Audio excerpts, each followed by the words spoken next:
दोस्तों नमस्कार। स्वागत है आप सभी का कहानी संसार में। आज कथा सम्राट मुंशी प्रेमचंद्र की प्रसिद्ध कहानी बड़े घर की बेटी। कहानी के पात्र हैं बेनी माधव सिंह पिता, श्रीकंठ सिंह बड़ा लड़का, लाल बिहारी सिंह छोटा लड़का, आनंदी बहू यानी कि श्रीकंठ सिंह की पत्नी। कहानी इस प्रकार है। बेनी माधव सिंह गौरीपुर गांव के जमींदार और नंबरदार थे। उनके पितामह किसी समय बड़े धन धान्य संपन्न थे। गांव का पक्का तालाब और मंदिर, जिनकी अब मरम्मत भी मुश्किल थी, उन्हीं की कीर्ति स्तंभ थे। कहते हैं इस दरवाजे पर हाथी झूमता था। अब उसकी जगह एक बूढ़ी भैंस थी, जिसके शरीर में अस्थिपंजर के सिवा और कुछ शेष न रहा था, पर दूध शायद बहुत देती थी, क्योंकि एक न एक आदमी हाड़ी लिए उसके सिर पर सवार ही रहता था। बेनी माधव सिंह अपनी आधी से अधिक संपत्ति वकीलों को भेंट कर चुके थे। उनकी वर्तमान आय 1,000 रुपये वार्षिक से अधिक न थी। ठाकुर साहब के 2 बेटे थे। बड़े बेटे का नाम श्रीकंठ सिंह था। उसने बहुत दिनों के परिश्रम और उद्योग के बाद बीए की डिग्री प्राप्त की थी और अब एक दफ्तर में नौकर था। छोटा लड़का लाल बिहारी सिंह दोहरे वदन का सजीला जवान था। भरा हुआ मुखड़ा, चौड़ी छाती, भैंस का 2 सेर ताज़ा दूध वह उठकर सवेरे पी जाता था। श्रीकंठ सिंह की दशा बिल्कुल विपरीत थी। इन नेत्रप्रिय गुणों को उन्होंने बीए इन्हीं 2 अक्षरों पर न्यौछावर कर दिया था। इन 2 अक्षरों ने उनके शरीर को निर्बल और चेहरे को कांतिहीन बना दिया था। इसी से वैद्यक ग्रंथों पर उनका विशेष प्रेम था। आयुर्वेदिक औषधियों पर उनका अधिक विश्वास था। शाम सवेरे से उनके कमरे में प्रायः खरल की सुरीली कड़ मधुर ध्वन सुनाई दिया करती थी। लाहौर और कलकत्ते के वैद्यों से बड़ी लिखा पढ़ी रहती थी। श्रीकंठ इस अंग्रेजी डिग्री के अधिपति होने पर भी अंग्रेजी सामाजिक प्रथाओं के विशेष प्रेमी न थे, बल्कि वह बहुधा बड़े जोर से उसकी निंदा और तिरस्कार किया करते थे। इसी से गांव में उनका बड़ा सम्मान था। दशहरे के दिनों में वह बड़े उत्साह से रामलीला में सम्मिलित होते और स्वयं किसी न किसी पात्र का पार्ट लेते थे। गौरीपुर में रामलीला के वही जन्मदाता थे। प्राचीन हिंदू सभ्यता का गुणगान उनकी धार्मिकता का प्रधान अंग था। सम्मिलित कुटुंब के तो वह एकमात्र उपासक थे। आजकल स्त्रियों को कुटुंब में मिलजुल कर रहने की जो अरुचि होती है, उसे वह जाति और देश दोनों के लिए हानिकारक समझते थे। यही कारण था कि गांव की ललनाएं उनकी निंदक थीं। कोई कोई तो उन्हें अपना शत्रु समझने में भी संकोच न करती थी। स्वयं उनकी पत्नी को ही इस विषय में उनसे विरोध था।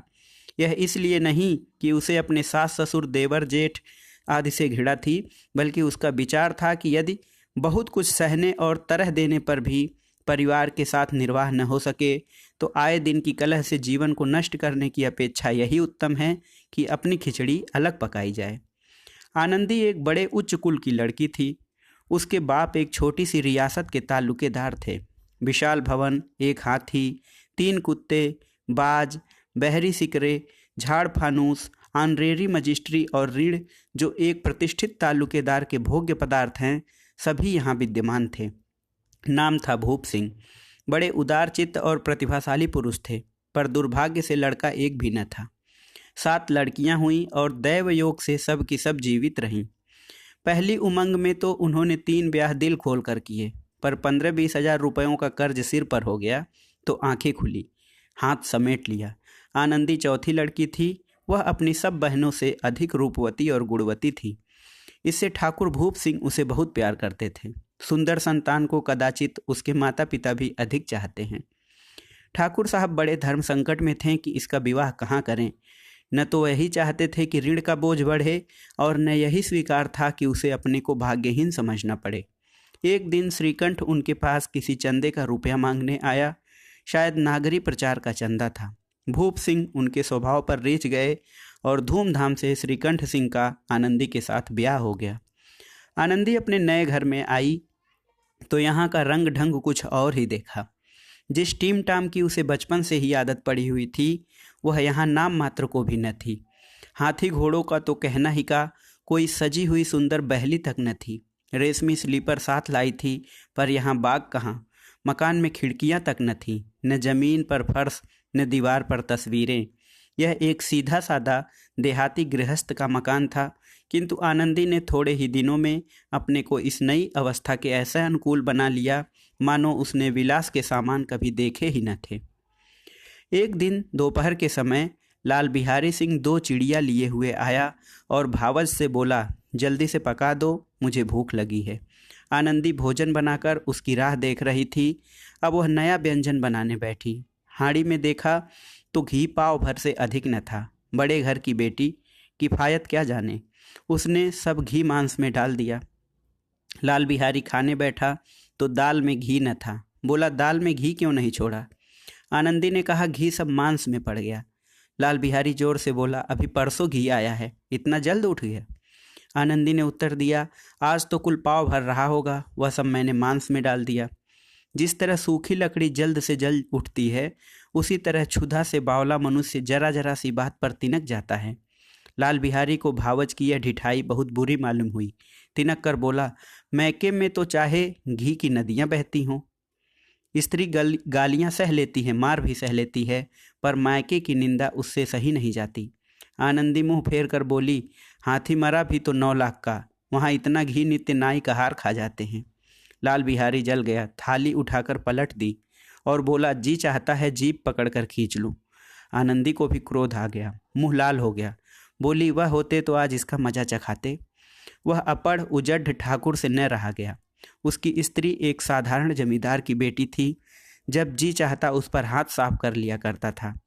खड़ाऊ उठाकर आनंदी की ओर जोर से फेंकी और बोला, जिसके गुमान पर भूली हुई हो उसे भी देखूंगा और तुम्हें भी। आनंदी ने हाथ से खड़ाऊ रोकी, सिर बच गया पर उंगली में बड़ी चोट आई। क्रोध के मारे हवा से हिलते पत्ते की भांति कांपती हुई अपने कमरे में आकर खड़ी हो गई। स्त्री का बल और साहस, मान और मर्यादा पति तक है। उसे अपने पति के बल पर और पुरुषत्व का घमंड होता है। आनंदी खून का घूंट पीकर रह गई। श्रीकंठ सिंह शनिवार को घर आया करते थे। बृहस्पति को यह घटना हुई थी। 2 दिन तक आनंदी को भवन में रही, न कुछ खाया न पिया, उनकी बाट देखती रही। अंत में शनिवार को वह नियमानुकूल संध्या समय घर आए और बाहर बैठकर इधर उधर की बातें, कुछ देश काल संबंधी समाचार तथा कुछ नए मुकदमे आदि की चर्चा करने लगे। यह वार्तालाप 10 बजे रात तक होता रहा। गांव के भद्र पुरुषों को इन बातों में ऐसा आनंद मिलता था कि खाने पीने की भी सुधि न रहती थी। श्रीकंठ को पिंड छुड़ाना मुश्किल हो जाता था। ये 2-3 घंटे आनंदी ने बड़े कष्ट से काटे। किसी तरह भोजन का समय आया, पंचायत उठी, एकांत हुआ तो लाल बिहारी ने कहा, भैया आप जरा भाभी को समझा दीजिएगा कि मुंह संभाल कर बातचीत किया करें, नहीं तो एक दिन अनर्थ हो जाएगा। बेड़ी माधव सिंह ने बेटे की ओर से साक्षी दी, हाँ, बहू बेटियों का यह स्वभाव अच्छा नहीं कि मर्दों के मुंह लगे। लाल बिहारी बोला, वह बड़े घर की बेटी है तो हम भी कोई कुर्मी का हार नहीं हैं। श्रीकंठ ने चिंतित स्वर से पूछा, आखिर बात क्या हुई? लाल बिहारी ने कहा, कुछ भी नहीं, यूं ही आप उलझ पड़ी। मैके के सामने हम लोगों को कुछ समझती ही नहीं। श्रीकंठ खा पीकर आनंदी के पास गए। वह भरी बैठी थी। वह हजरत में कुछ तीखे थे। आनंदी ने पूछा, चित्त तो प्रसन्न है? श्रीकंठ बोले, बहुत प्रसन्न है, पर तुमने आजकल घर में क्या उपद्रव मचा रखा है? आनंदी की त्योरियों पर बल चढ़ गए। झुझलाहट के मारे बदन में ज्वाला सी दहक उठी। बोली, जिसने तुमसे यह आग लगाई है उसे पाऊँ तो मुँह झलस दूँ। श्रीकंठ बोले, इतनी गर्म क्यों होती हो, बात तो कहो। आनंदी बोली, क्या कहूँ, यह मेरे भाग्य का फेर है, नहीं तो गंवार छोकरा जिसको चपरासीगिरी करने का भी शऊर नहीं, मुझे खड़ाऊ से मार कर यूँ न अकड़ता। श्रीकंठ बोले, सब हाल साफ साफ कहो तो मालूम हो, मुझे तो कुछ पता नहीं। आनंदी बोली, परसों तुम्हारे लाडले भाई ने मुझसे मांस पकाने को कहा। घी हाड़ी में पाव भर से अधिक न था, वह सब मैंने मांस में डाल दिया। जब खाने बैठा तो कहने लगा, दाल में घी क्यों नहीं है। बस इसी पर मेरे मैके को बुरा भला कहने लगा। मुझसे न रहा गया। मैंने कहा कि वहाँ इतना घी तो नाई का हार खा जाते हैं और किसी को जान भी नहीं पड़ता। बस इतनी सी बात पर इस अन्यायी ने मुझ पर खड़ाऊ फेंक मारी। यदि हाथ से न रोक लूँ तो सिर फट जाए। उसी से पूछो मैंने जो कुछ कहा है वह सच है या झूठ। श्रीकंठ की आंखें लाल हो गईं। बोले, यहाँ तक तो गया इस छोकरे का यह साहस। आनंदी स्त्रियों के स्वभावानुसार रोने लगी, क्योंकि आंसू उनकी पलकों पर रहते हैं। श्रीकंठ बड़े धैर्यवान और शांत पुरुष थे। उन्हें कदाचित ही कभी क्रोध आता था। स्त्रियों के आंसू पुरुषों की क्रोधाग्नि भड़काने में तेल का काम करते हैं। रात भर करवटें बदलते रहें, उद्विग्नता के कारण पलक तक न झपकी। प्रातःकाल अपने बाप के पास जाकर बोले, दादा अब इस घर में मेरा निवाह न होगा। इस तरह की विद्रोहपूर्ण बातें कहने पर श्रीकंठ ने कितनी ही बार अपने कई मित्रों को आड़े हाथों लिया था, परंतु दुर्भाग्य आज उन्हें स्वयं ही वे बातें अपने मुंह से कहनी पड़ी। दूसरे को उपदेश देना भी कितना सहज है। बेनी माधव सिंह घबरा उठे और बोले, क्यों? श्रीकंठ बोले, इसलिए कि मुझे भी अपनी मान प्रतिष्ठा का कुछ विचार है। आपके घर में अब अन्याय और हठ का प्रकोप हो रहा है। जिनको बड़ों का आदर सम्मान करना चाहिए वे उनके सिर चढ़ते हैं। मैं दूसरे का नौकर ठहरा घर पर रहता नहीं। यहाँ मेरे पीछे स्त्रियों पर खड़ाऊ और जूतों की बौछारें होती हैं। कड़ी बात तक चिंता नहीं, कोई एक की दो कह ले वहाँ तक मैं सह सकता हूँ, किंतु यह कदापि नहीं हो सकता कि मेरे ऊपर लात घूसे पड़े और मैं दम न मारूं। बेनी माधव सिंह कुछ जवाब न दे सके। श्रीकंठ सदैव उनका आदर करते थे। उनके ऐसे तेवर देखकर बूढ़ा ठाकुर अवाक रह गया।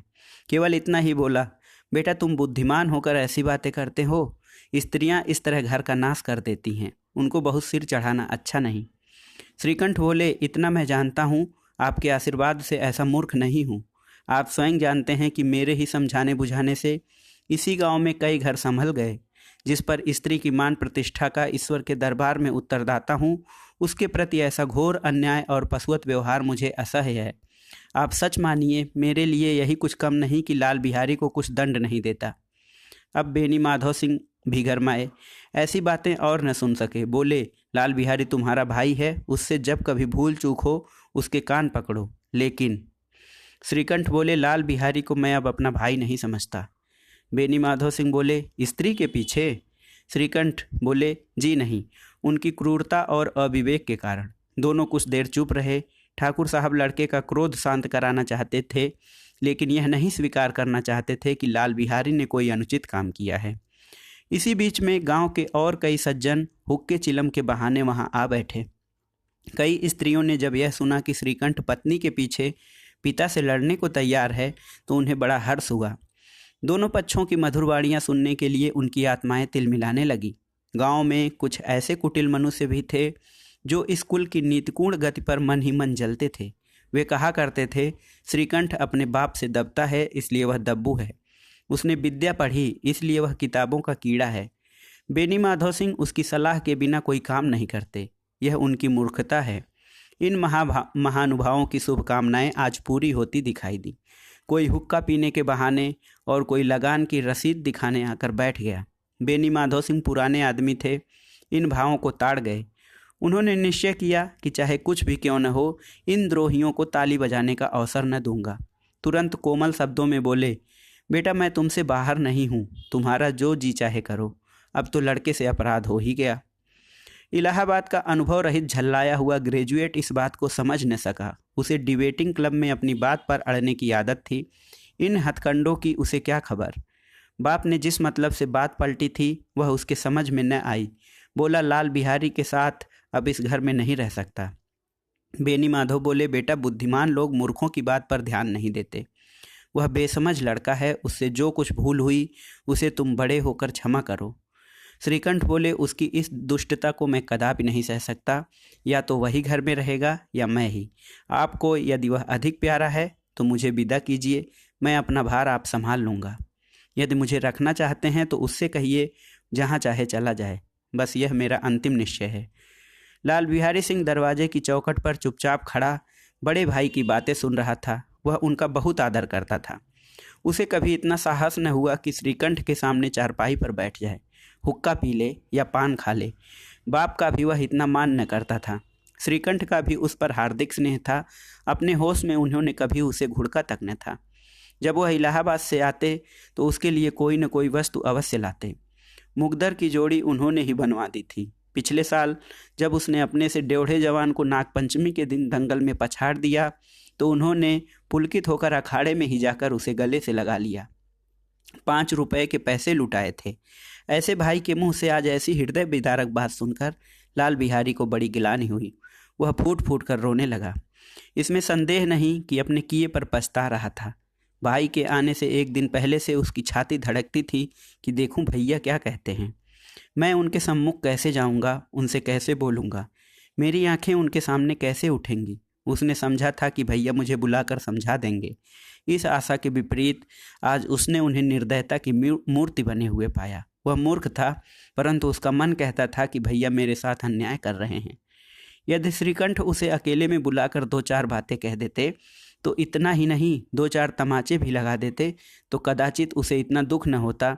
पर भाई का यह कहना कि अब मैं इसकी सूरत नहीं देखना चाहता, लाल बिहारी से सहा न गया। वह रोता हुआ घर आया, कोठरी में जाकर कपड़े बदले, आंखें पोंछी जिससे कोई यह न समझे कि रोता था। तब आनंदी के द्वार पर आकर बोला, भाभी, भैया ने निश्चय किया है कि वह मेरे साथ इस घर में न रहेंगे। अब वह मेरा मुंह भी नहीं देखना चाहते, इसलिए अब मैं जाता हूँ। उन्हें फिर मुंह न दिखाऊंगा। मुझसे जो कुछ अपराध हुआ उसे क्षमा करना। यह कहते कहते लाल बिहारी का गला भर आया। जिस समय लाल बिहारी सिंह सिर झुकाए आनंदी के द्वार पर खड़ा था, उसी समय श्रीकंठ सिंह भी आंखें लाल किए बाहर से आए। भाई को खड़ा देखा तो घृणा से आंखें फेर ली और कतरा कर निकल गए, मानो उसकी परछाई से दूर भागते हों। आनंदी ने लाल बिहारी की शिकायत तो की थी, लेकिन अब मन में पछता रही थी। वह स्वभाव से ही दयावती थी, उसे इसका तनिक भी ध्यान न था कि बात इतनी बढ़ जाएगी। वह मन में अपने पति पर झुंझला रही थी कि वह इतने गर्म क्यों होते हैं। उस पर यह भय भी लगा हुआ था कि कहीं मुझसे इलाहाबाद चलने को कहें तो कैसे क्या करूंगी। इस बीच में जब उसने लाल बिहारी को दरवाजे पर खड़े यह कहते सुना कि अब मैं जाता हूँ, मुझसे जो कुछ अपराध हुआ क्षमा करना, तो उसका रहा सहा क्रोध भी पानी हो गया। वह रोने लगी। मन का मैल धोने के लिए नयन जल से उपयुक्त और कोई वस्तु नहीं है। श्रीकंठ को देखकर आनंदी ने कहा, लाला बाहर खड़े बहुत रो रहे हैं। श्रीकंठ बोले, तो मैं क्या करूं? आनंदी बोली, भीतर बुला लो, मेरी जीभ में आग लगे, मैंने कहाँ से यह झगड़ा उठाया। श्रीकंठ बोले, मैं न बुलाऊंगा। आनंदी बोली, पछताओगे, उन्हें बहुत ग्लानि हो गई है, ऐसा न हो कहीं चल दें। श्रीकंठ न उठे। इतने में लाल बिहारी ने फिर कहा, भाभी, भैया से मेरा प्रणाम कह दो, वह मेरा मुंह नहीं देखना चाहते, इसलिए मैं भी अपना मुंह उन्हें न दिखाऊंगा। लाल बिहारी इतना कहकर लौट पड़ा और शीघ्रता से दरवाजे की ओर बढ़ा। अंत में आनंदी कमरे से निकली और उसका हाथ पकड़ लिया। लाल बिहारी ने पीछे कर देखा और आंखों में आंसू भरे हुए बोला, मुझे जाने दो। आनंदी बोली, कहाँ जाते हो? लाल बिहारी, जहाँ मेरा कोई मुंह न देखे। आनंदी बोली, मैं न जाने दूंगी। लाल बिहारी ने कहा, मैं तुम लोगों के साथ रहने योग्य नहीं हूँ। आनंदी बोली, तुम्हें मेरी सौगंध, अब एक पग भी आगे न बढ़ाना। लाल बिहारी बोला, जब तक मुझे यह न मालूम हो जाए कि भैया का मन मेरी तरफ से साफ हो गया है, तब तक मैं इस घर में कदापि न रहूँगा। आनंदी बोली, मैं ईश्वर को साक्षी देकर कहती हूँ कि तुम्हारी ओर से मेरे मन में तनिक भी मैल नहीं है। अब श्रीकंठ का हृदय भी पिघला। उन्होंने बाहर आकर लाल बिहारी को गले से लगा लिया। दोनों भाई खूब फूट फूट कर रोए। लाल बिहारी ने सिसकते हुए कहा, भैया, अब कभी मत कहना कि तुम्हारा मुंह न देखूंगा। इसके सिवा आप जो दंड देंगे मैं सहर्ष स्वीकार करूंगा। श्रीकंठ ने कांपते हुए स्वर से कहा, लल्लू, इन बातों को बिल्कुल भूल जाओ। ईश्वर चाहेगा तो फिर ऐसा अवसर न आएगा। बेनी माधव सिंह बाहर से आ रहे थे। दोनों भाइयों को गले मिलते देखकर आनंद से पुलकित हो गए। बोल उठे, बड़े घर की बेटियां ऐसी ही होती हैं, बिगड़ता हुआ काम बना लेती हैं। गांव में जिसने यह वृत्तांत सुना, उसी ने इन शब्दों में आनंदी की उदारता को सराहा। बड़े घर की बेटियां ऐसी ही होती हैं। तो दोस्तों, ये थे आज की कहानी, बड़े घर की बेटी। कहानी आपको कैसी लगी हमें कमेंट बॉक्स में ज़रूर बताइएगा। धन्यवाद।